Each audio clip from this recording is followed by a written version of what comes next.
Well, thank you very much. It's an honor to have President Zelensky of Ukraine, and we've been working very hard, very close. So we've actually known each other for a long time. We've been dealing with each other for a long time, and very well. We had a little negotiation spat, but that worked out great, I think, for both countries, I think for the world, actually, beyond both countries. And we have something that is a very fair deal, and we look forward to getting in and digging and working and getting some of the rare earth. But it means we're going to be inside, and it's a big commitment from the United States, and we appreciate working with you very much. And we will continue to do that. We have had some very good discussions with Russia. I spoke with President Putin, and we're going to try and bring this to a close. It's something that you want and that he wants. We have to negotiate a deal. But we've started the confines of a deal, and I think something can happen. The big thing is the number of soldiers, mostly at this point, but soldiers being killed. You're losing thousands of soldiers. On both sides, we're losing a lot of soldiers, and we want to see it stop, and we want to see the money get put to different kinds of use, like rebuilding, and we're going to be working very hard. But we've had a lot of very good conversations. I will say until we came along, the Biden administration didn't speak to Russia whatsoever. They didn't speak to anybody. They just allowed this to continue.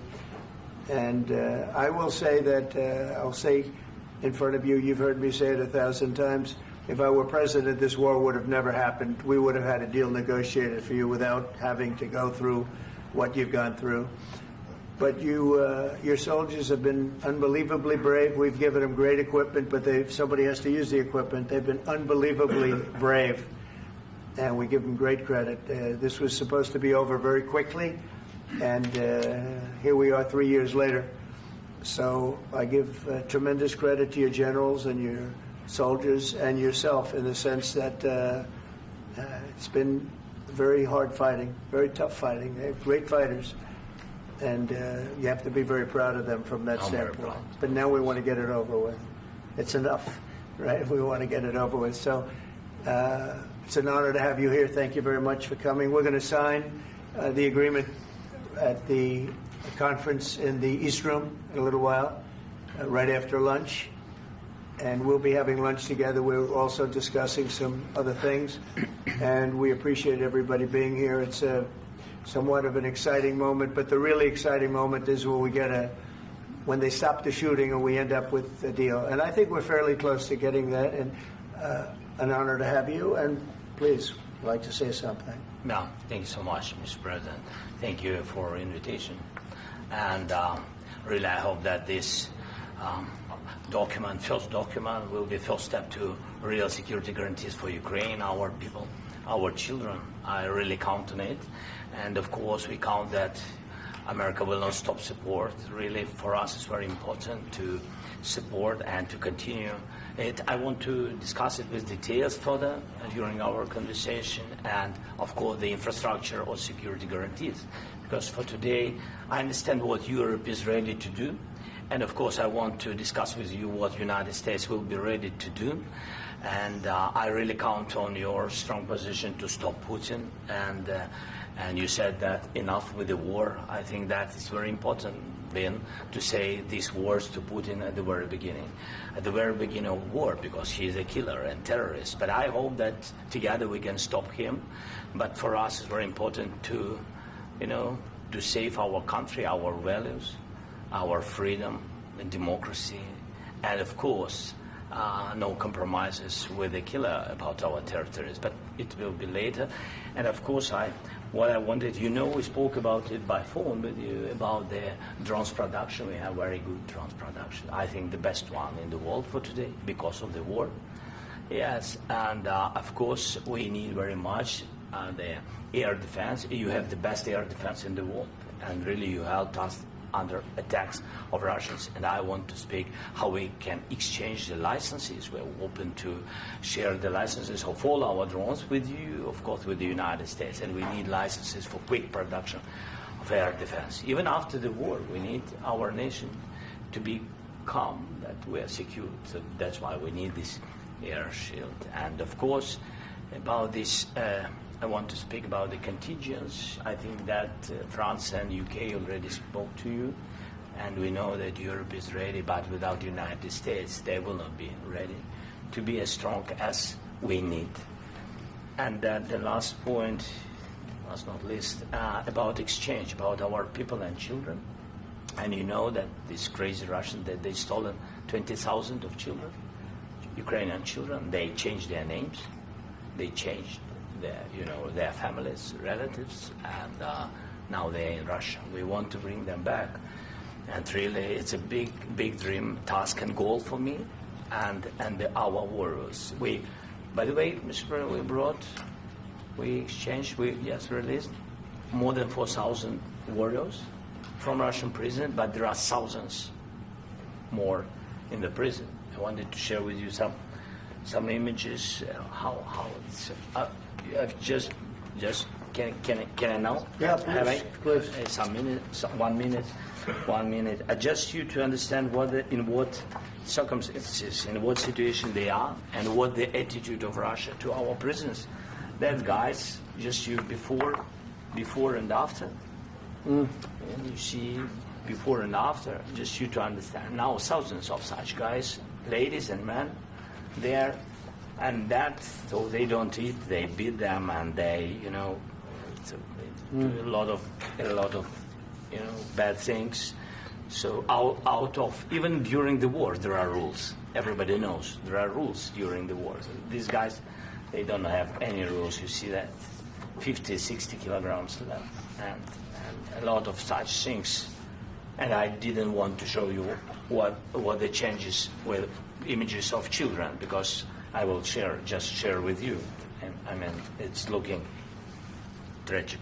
Yep, that's tough stuff. I wanted very much to give you, and you see. Yeah. This is pastor, by the way. They stolen pastors because it's not Russian church. They stolen pastors and moved pastors to the prison. At the end of last year, we brought 3 pastors, and we could exchange them. And this is pastor, you see. Yeah, that's tough. Yeah. So I mean, this I wanted to show you, and this. So thank you very much. We want to get that ended, right? Yeah. Of course. We And want. I think we will. And We have to, of course. do you have any questions, please? Mr. President, thank you, Mr. President. With how much money is the U.S. going to put into the fund that is being created today, and how does this provide long-term security for Ukraine? Well, we don't know exactly how much, because we're going to be putting some money in a fund that we're going to get from the raw earth that we're going to be taking and sharing in terms of revenue. So it's going to be a lot of money will be made from the sale and from the use of raw earth. And as you know, our country doesn't have much raw earth. We have a lot of oil and gas, but we don't have a lot of the raw earth. And what we do have is protected by the environmentalists, but that can be unprotected. But still, it's not very much.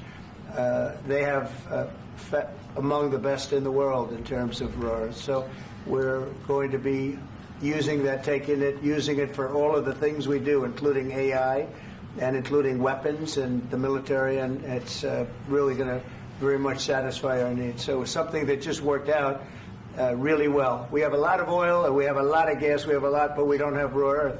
So this has just about every component of the raw earth that we need for computers, for all of the things we do.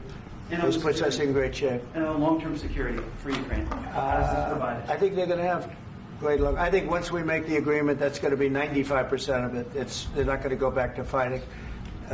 I've spoken with President Putin, and I feel very strong. I've known him for a long time, and I feel very strongly that they're very serious about it, and we'll make a deal. And when the deal is made, I don't think we talk about security. Everyone's talking about the other day. All they talked about was security. I said, let me make the deal first. I have to make the deal first. I don't worry about security right now. We have to have a deal, because right now, last week, 2,000 soldiers died on both sides. 2,000, and they're losing 1,000, 2,000, 3,000 a week. So as we sit here and we talk, people are getting shot and dying on the battlefield.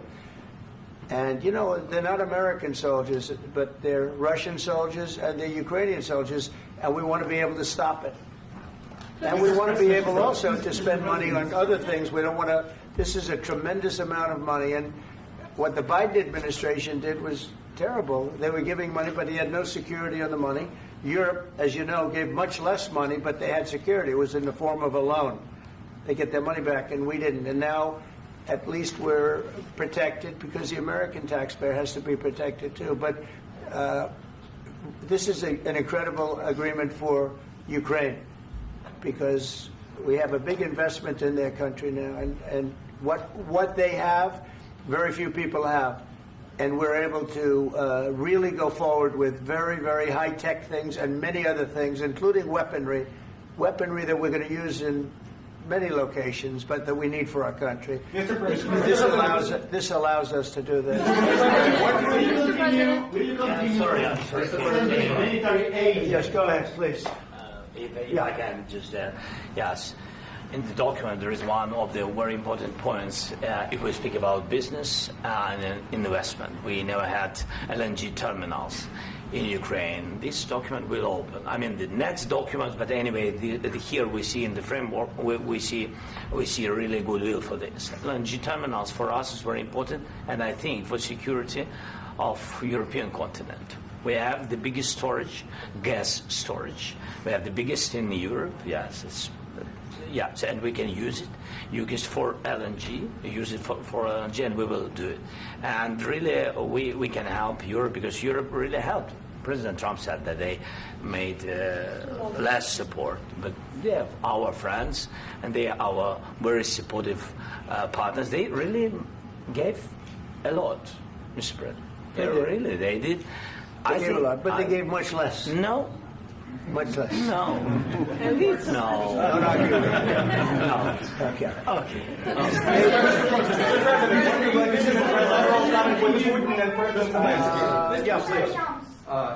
Mr. President Trump, you have repeatedly called the deal with Ukraine as a historical one. And as a President of the United States, you make historical decisions in other issues which affect America and other world. So what place in the world history do you want to take? And do you associate yourself with any famous historical figures? Yeah, I'd say George Washington, Abraham Lincoln. I would say I'm far superior to George Washington and Abraham Lincoln. Now, you know I'm only kidding, right?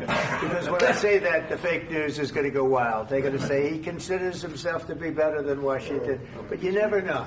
You never know. I don't compare myself to anybody. I'm here to do a job. We've had a great 35 days or whatever it might be, a month, a little more than a month. We've accomplished tremendous amounts. Not only this would be a very great achievement if we could get the war stopped and get them back to normalization. I think that's going to happen. We've had very good talks on both sides, as you know. But I think we've done a very good job, just generally. If you look at all of the things we've done in 30 days, they're saying there's never been a opening for a president. The first month, there's never been a first month like we've had. And this is one of the very important things. This, to me, is one of the most important things because we have tremendous death taking place as we speak, and I don't want to have that. You know, think of the parents, whether they're in Russia or Ukraine, think of the parents of all these people being killed needlessly. They came to our territory. Should have never started. This would have, if I were president, this would have never started. Mr. President, where and how is your conviction? Mr. President, will you continue sending military aid to Ukraine after the U.S. signs this agreement with Ukraine? Yeah, we're going to be continuing. To President Zelensky, do you feel like the U.S. is on your side, that the President Trump is on your side at this moment?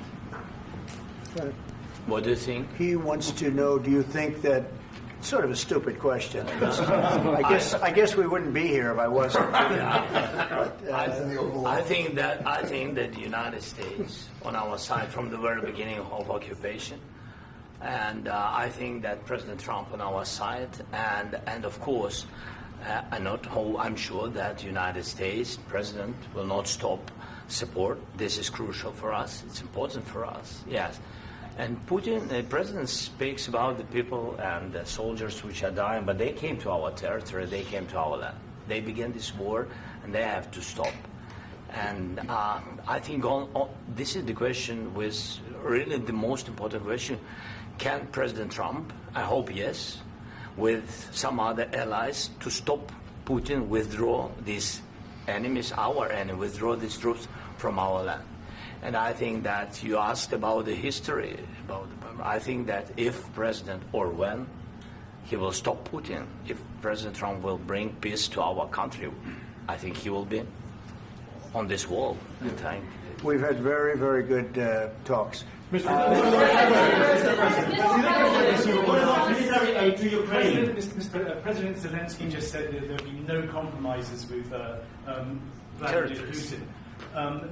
I just wanted to ask both of you, firstly, are there compromises that you think that President Zelensky is going to have to make?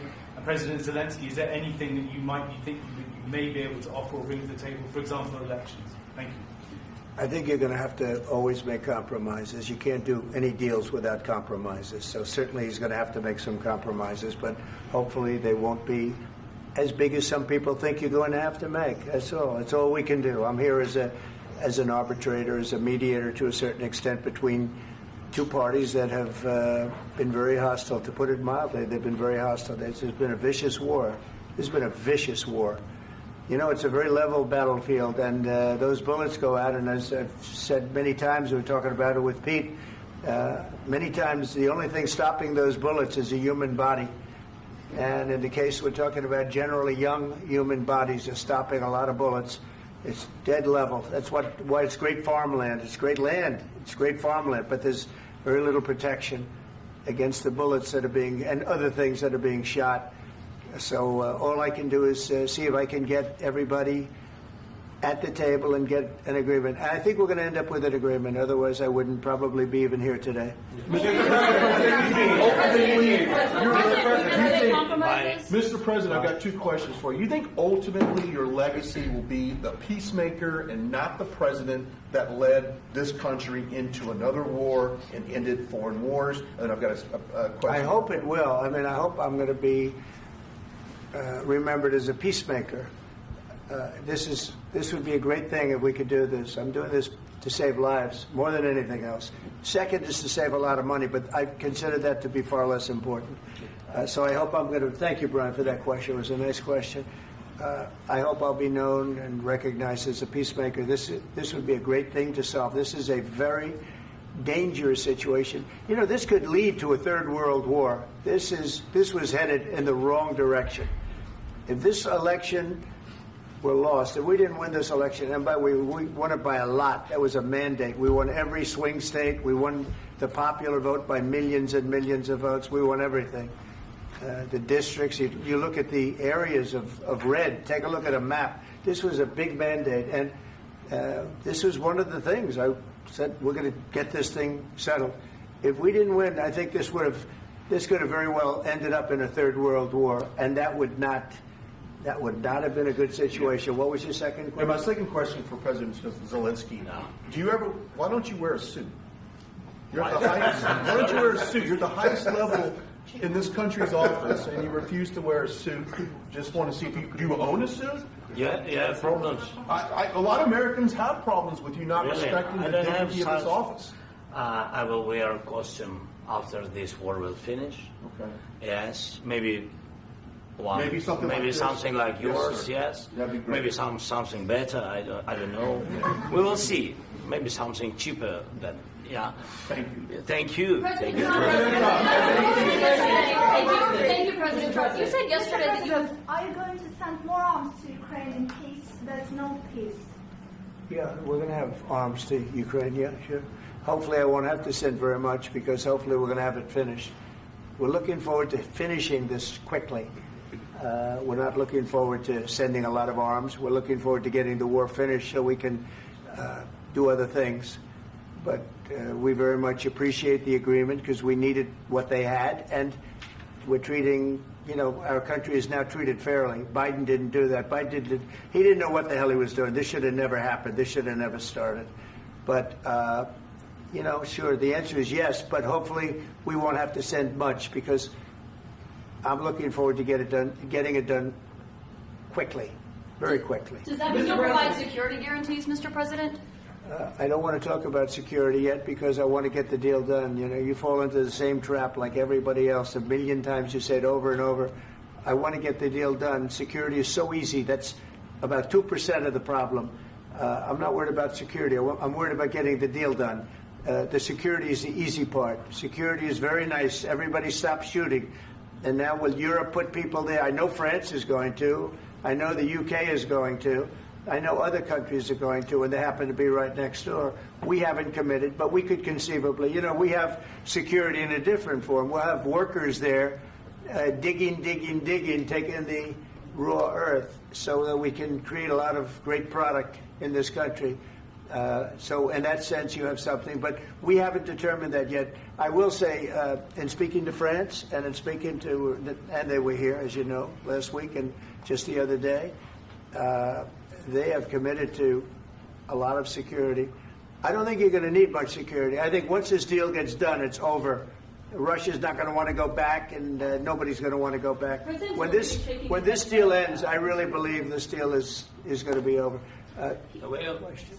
Yeah, please go ahead. Go ahead. Thank you, Mr. President, thank you. You had Mr. Macron and Keir Starmer at the White House this past week, both of whom praised your courage and conviction to lead the pathway towards peace. Yes. Part of that involved, though, re-engaging Russia in diplomatic relations, something that previous leaders lacked the conviction to do so. What gave you the moral courage and conviction to step forward and lead that? Well, I love this guy. Who are you with? One American News, sir. Well, that's why I like him. One American News does a great job. I like the question. I think it's a very good question. It's a pathway to peace. It's a pathway to getting something solved. And I feel that as the head of this country, I have an obligation to do that. Plus, we're very much involved. We got involved. It's too bad we got involved because there should have been no involvement because there should have been no war. And there shouldn't have been October 7th. That would have never happened. As you know, Iran was broke. They had no money to give to Hezbollah. They had no money to give to Hamas. They were stone cold broke. And then under Biden, they became rich as hell. They went from no money to $300 billion in a period of 4 years. And they gave a lot of that money away, and you see what happened. And that's a real mess also that we hope to be able to solve.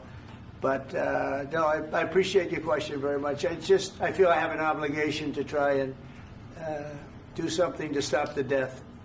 If I can answer. Yes, if I can answer. Sorry. Please. And I do like your clothing, by the way. Yeah, really? Even though I think he's a great guy, by the way. But I don't know if you two like each other. But you know what? I think he's dressed. I like this guy. I think he's dressed beautiful. So I have more serious things than answer on such question. Sure, I will answer on more serious questions statement. if I can. Yeah. So please, about security guarantees and about just ceasefire. We can't just speak about ceasefire and speak. It will not work. Just ceasefire will never work because I'm like a president. I have this experience, and not only me. Ukraine before my presidency, from the 2014, Putin broken 25 times. 25 times he broken his own signature. 25 times he broken ceasefire. But he never broke to me. He never broke to me. No, you were the president. You were the president during. He never broke to me. In 2016, you've been the president, Mr. President. You've been the president, but he had, of course, not with you, but he had during those periods. He had conversations with our side, and we had Normandy format. The France, Germany, Ukraine, and Russia, and he broken 25 times. That's why we will never accept just ceasefire. It will not work without security guarantees. Security guarantees, maybe President is right about this document and other, but this document is not enough. Strong army is enough because his soldiers afraid, Putin's soldiers afraid of our soldiers when we're strong enough. If we are not strong enough, if we are empty, if our storage is empty, we can't defend our land. Today, he knows that we have all the world knows that we have meeting. Yes? Why he's using ballistic? Putin today using ballistic on our hospitals, schools, and etc. Ballistic. So he knows that we are here and that President Trump is really have goodwill to stop this war. And you hear now the president. So why he's using? So he doesn't want to stop. He doesn't want. But I hope that we will do it. Really, we'll do it. Security. When we speak about security guarantees, when the Europeans are ready for contingents, they need USA backstop. If there will not be United States, we will not never have any contingents, strong contingents from the Europeans, because they don't want to divide alliance connection between the United States and the main and strongest ally and Europeans. And this is crucial. This is important. That's what we want to speak about very much. This is very important. And air defense. So air defense, really, we have big deficit with all these systems, and we need to provide this. We need it very much. Otherwise, Putin will never stop, and will go further and further. He doesn't want. He hates us. You know, it's not about me. He hates Ukrainians. He thinks that we are not a nation. He thinks, and he shared these thoughts. I think maybe with your team also. I don't know, but with all the Europeans, in media, officially and not, he always said that there is no such country, such nation, such language, and such life like Ukrainian. No, he really doesn't respect all the Ukrainians, and he wants to destroy us. And you are right, Mr. President. That's 2%. This document, maybe other documents, it's a very good start, very good, but it will not enough to stop this person. Should Russia pay to rebuild Ukraine? Mr. President, under these Should Russia pay to rebuild Ukraine? They have to pay. This question. This is the rule. This is the rule of the war. This is the rule of the war. During all the centuries, all the history, this is the rule of the war. Who began, those pay. Do you agree This with is the that? rule. Putin began this war. He has to pay all money for innovation. He has to pay. Of course, some Russian assets, what we have in Europe, about 300 billion, we can use them. We can use for innovation and buy military support from the United States also. We can do it, but it's not enough. It's not enough. President, under these circumstances, do you envision a trilateral summit with Putin and President Zelensky? Wait 1 second. I asked this question that you didn't like because I wanted to know if you want to position yourself in the middle between Russia and Yes. Ukraine, or on the Ukraine's. No, I'm in the middle. I want to solve this thing. I'm for both. I want to get it solved. And it's wonderful to speak badly about somebody else, but I want to get it solved. If we can solve it, great. If we can't solve it, they're going to have to fight it out, and who knows what's going to happen. But I want to see it get solved. May I follow up? One more question about U.S. troops in Europe.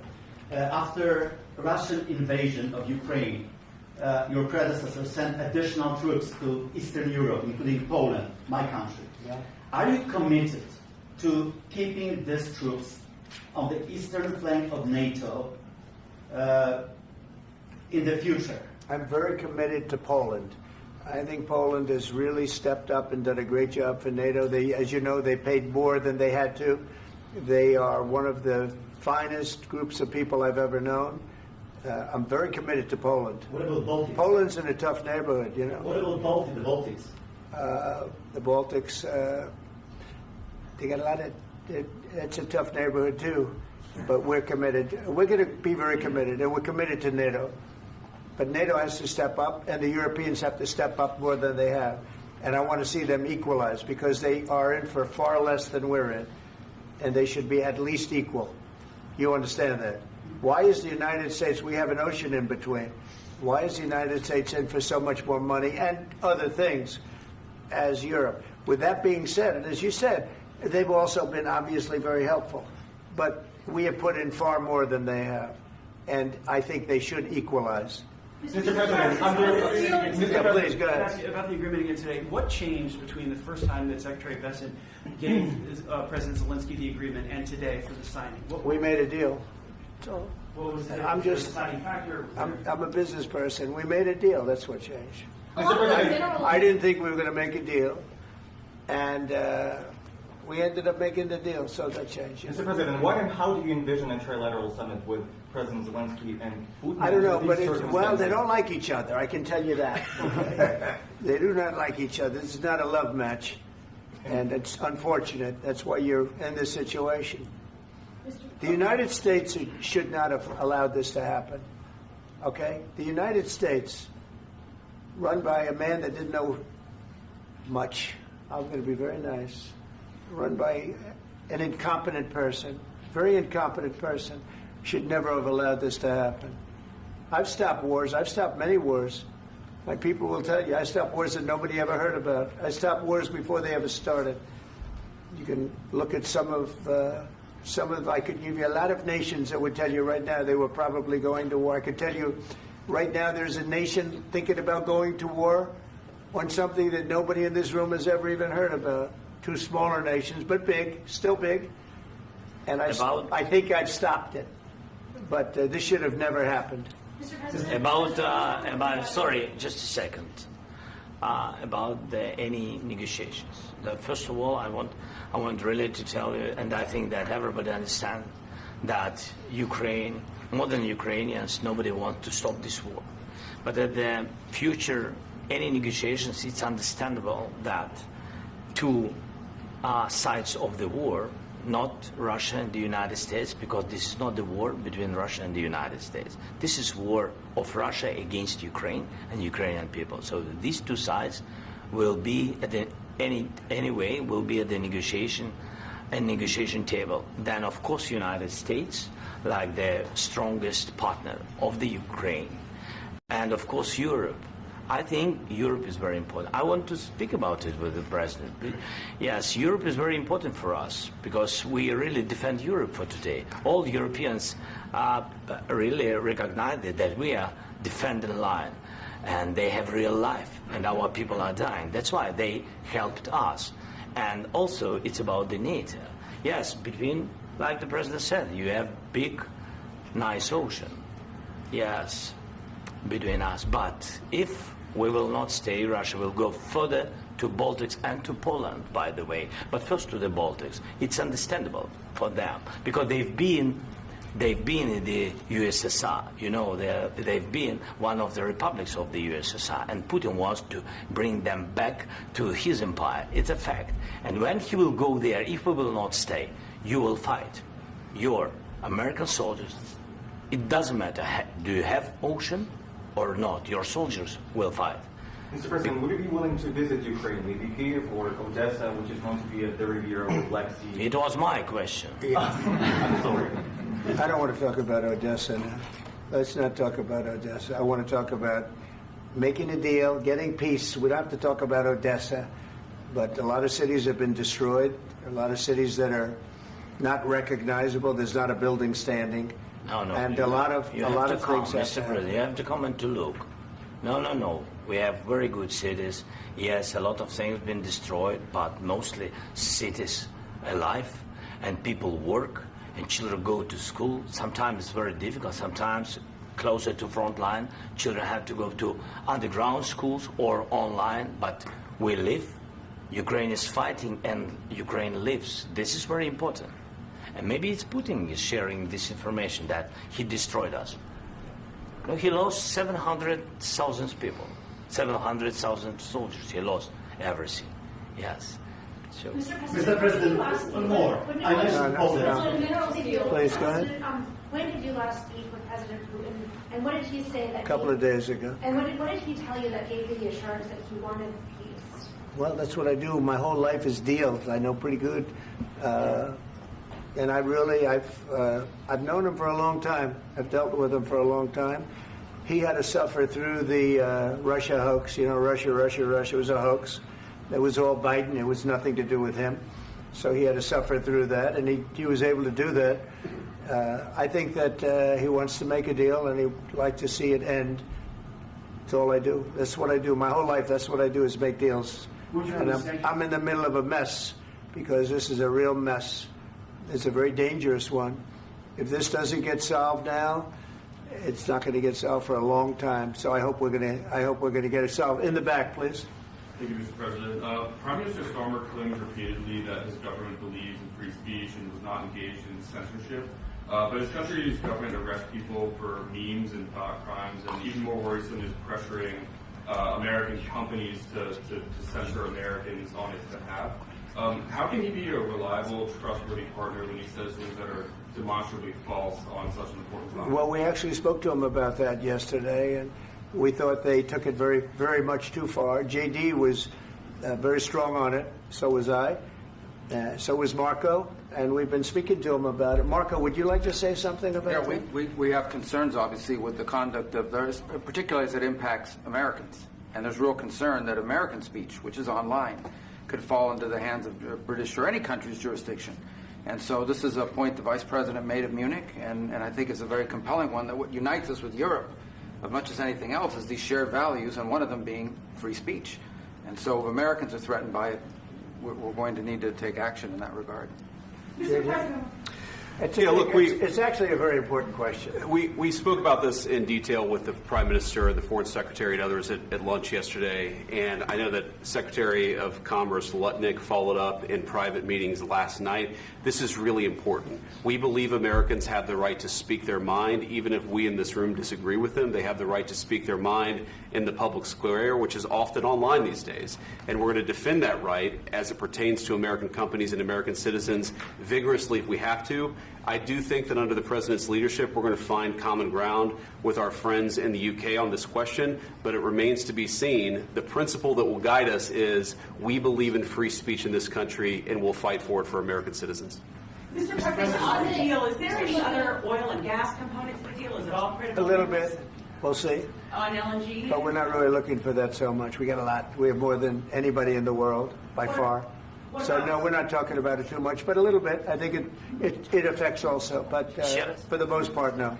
And, sir, is there any agreement from Ukraine to purchase U.S. LNG as part of the deal, or is that on the table at all? No, we don't need that. Mr. President, I just wanted to ask you about you just mentioned that you guys spoken to Vladimir Putin a couple of days ago. Just to be clear, that's a new call, not the one that you... I've spoken to him on numerous occasions. Okay. And how was the latest call? What did you discuss? How did it go? Are you serious with that question? I am. I'd love to know. It went well. I think we're going to have a deal. On the minerals deal, Mr. President, some of those minerals are in the east of Ukraine, not far from the front lines and in areas that Russia has occupied.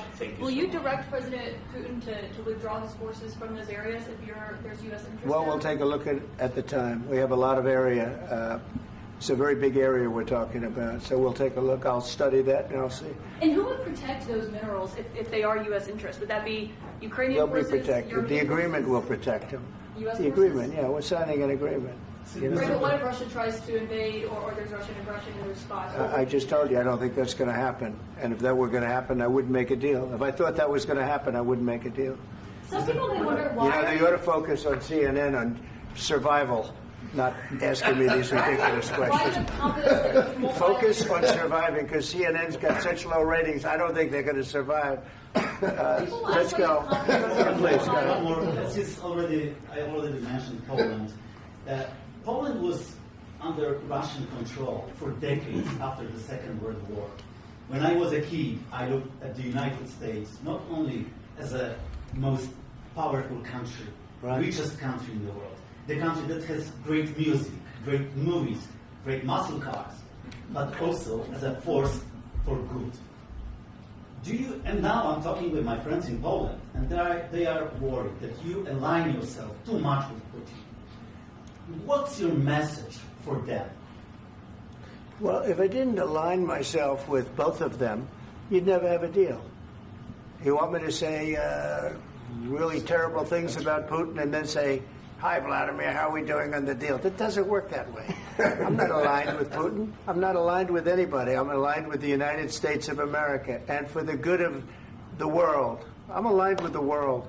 And I want to get this thing over with. You see the hatred he's got for Putin. It's very tough for me to make a deal with that kind of hate. He's got tremendous hatred. And I understand that, but I can tell you the other side isn't exactly in love with, him either. So it's not a question of alignment. I'm aligned with the world. I want to get the thing set. I'm aligned with Europe. I want to see if we can get this thing done. You want me to be tough? I could be tougher than any human being you've ever seen. I'd be so tough. But you're never going to get a deal that way, so that's the way it goes. All right, one more question. Hey, I will respond to this. So look, for 4 years in the United States of America, we had a president who stood up at press conferences and talked tough about Vladimir Putin, and then Putin invaded Ukraine and destroyed a significant chunk of the country. The path to peace and the path to prosperity is maybe engaging in diplomacy. We tried the pathway of Joe Biden of thumping our chest and pretending that the President of the United States' words mattered more than the President of the United States' actions. What makes America a good country is America engaging in diplomacy. That's what President Trump is doing. Can I ask you? Sure. Yeah? Yeah. Okay. So he occupied our parts, big parts of Ukraine, part of East and Crimea. So he occupied it on 2014. So during a lot of years, so I'm not speaking about just Biden, but those time was Obama, then President Obama, then President Trump, then President Biden, now President Trump, and God bless, now President Trump will stop him. But during 2014, nobody stopped him. He just occupied and took. He killed people. You know what the contact line? 2015. 2014 and 2014. 2014. Yeah. So I was not here. Yeah, but that's exactly right. Yes, but during 2014 till 2022, yeah, the situation the same. The people have been dying on the contact line. Nobody stopped him. You know that we had conversations with him, a lot of conversation, my bilateral conversation, and we signed with him. Me, like a new president. In 2019, I signed with him the deal. I signed with him, Macron and Merkel, we signed ceasefire. Ceasefire. All of them told me that he will never go. We signed with him with gas contract. Gas contract. Yes, but after that, he broken this ceasefire. He killed our people and he didn't exchange prisoners. We signed the exchange of prisoners, but he didn't do it. What kind of diplomacy, JD, you are speaking about? What do you mean? I'm talking about the kind of diplomacy that's going to end the destruction of your country. Yes, but if you Mr. President, with respect, I think it's disrespectful for you to come into the Oval Office and try to litigate this in front of the American media. Right now, you guys are going around and forcing conscripts to the front lines because you have manpower problems. You should be thanking the President for trying to bring an end to this conflict. Have you ever been to Ukraine that you say what problems we have? I have been to. Count once. I've actually watched and seen the stories, and I know what happens is you bring them on a propaganda tour, Mr. President. Do you disagree that you've had problems bringing people into your military? And do you think that it's respectful to come to the Oval Office of the United States of America and attack the administration that is trying to prevent the destruction of your country? A lot of questions. Let's start from the beginning. Sure. First of all, during the war, everybody has problems. Even you, but you have nice ocean and don't feel now, but you will feel it in the future. God bless. You don't know that. God bless. You don't God know bless. that. You will not have a war. Don't tell us what we're going to feel. We're trying to solve a problem. Don't tell us what we're going to feel. I'm not telling you. Because I'm you're in no answering position on to this question. dictate that. That's exactly Remember what you're this. doing. You're in no position to dictate what we're going to feel. We're going to feel very good. You will feel influence. We're going to feel very good and very strong. You will feel influence. You're right now not in a very good position.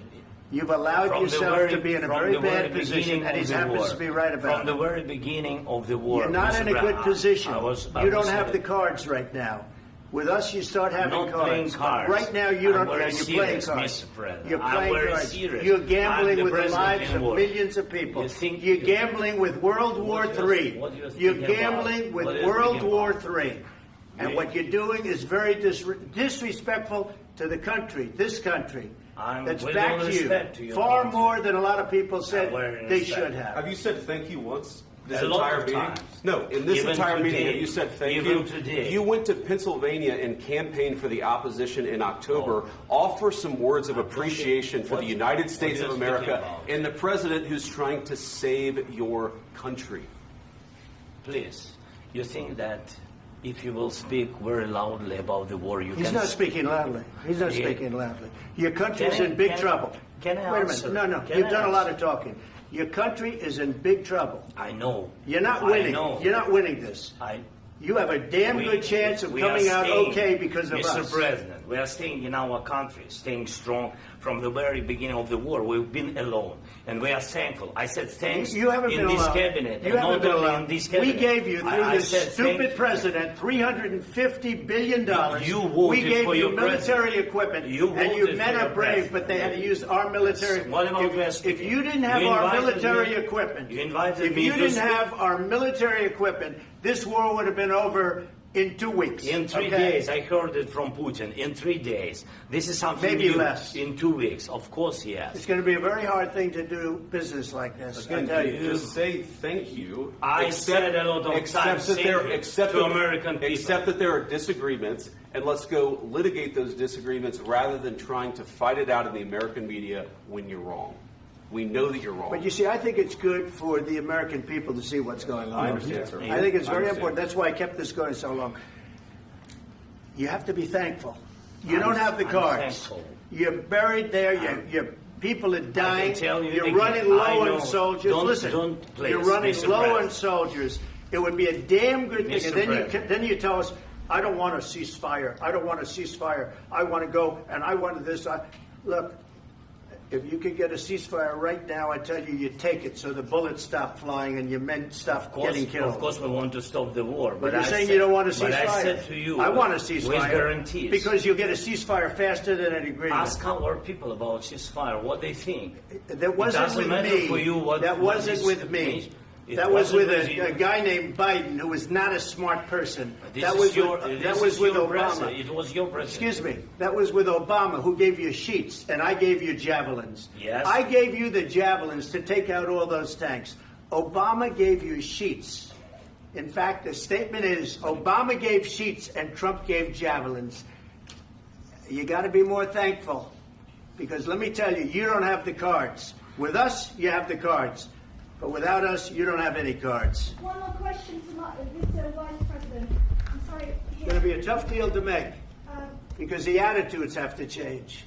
What if Russia breaks ceasefire? What if Russia breaks peace talks? What do we do then? I understand that it's a heated conversation right now. What are you but saying? what if She's asking, what if Russia Putin breaks the ceasefire? What if anything? What if a bomb drops on your head right now? But they have Okay? broken ceasefire. What if they broke it? I don't know. They broke it with Biden because Biden, they didn't respect him. They didn't respect Obama. They respect me. Let me tell you, Putin went through a hell of a lot with me. He went through a phony witch hunt where they used him and Russia. Russia. You ever hear of that deal? That was a phony Hunter Biden, Joe Biden scam. Hillary Clinton, Shifty Adam Schiff. It was a Democrat scam. And he had to go through that. And he did go through it. We didn't end up in a war. And he went through it. He was accused of all that stuff. He had nothing to do with it. It came out of Hunter Biden's bathroom. It came out of Hunter Biden's bedroom. It was disgusting. And then they said, oh, the laptop from hell was made by Russia. The 51 agents. The whole thing was a scam. And he had to put up with that. He was being accused of all that stuff. All I can say is this. He might have broken deals with Obama and Bush, and he might have broken them with Biden. He did, maybe. Maybe he didn't. I don't know what happened. But he didn't break them with me. He wants to make a deal. I don't know if you can make a deal. The problem is I've empowered you to be a tough guy. And I don't think you'd be a tough guy without the United States. And your people are very brave. But you're either going to make a deal or we're out. And if we're out, you'll fight it out. I don't think it's going to be pretty, but you'll fight it out. But you don't have the cards. But once we sign that deal, you're in a much better position. But you're not acting at all thankful. And that's not a nice thing. I'll be honest, that's not a nice thing. All right, I think we've seen enough. What do you think? Huh? This is going to be great television, I will say that. All right. We'll see what we can do about putting it together. Thanks, sir. I need the back of this. We'll see. I don't know. All right, guys, come on. Wait, hey, Guys, come on, let's move.